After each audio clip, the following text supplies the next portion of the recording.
Welcome to the Slop Farm. Enjoy the video.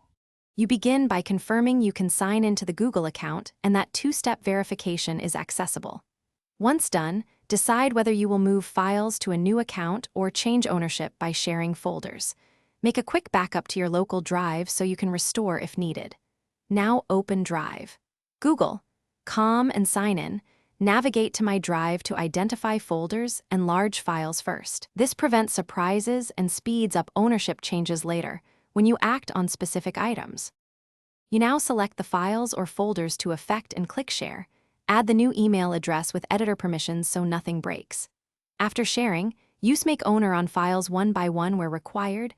Google can restrict bulk transfers, so expect some manual steps. If you're on Google Workspace, make sure an admin permits cross-domain transfers, because without that you can't change ownership. Once ownership flips, remove editor access from the old account if desired. This frees the old email from control and completes the switch. You finish by verifying each item's details panel to confirm the new owner is listed. This ensures sharing links and permissions work correctly. If transfers fail, check that the new account has enough storage, that you have editor rights, and that domain policies aren't blocking changes. As a fallback, use Google Takeout to export and import files into the new account. This preserves data when ownership cannot be reassigned.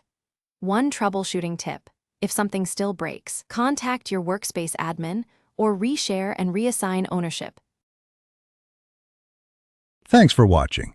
Consider subscribing if we helped you today.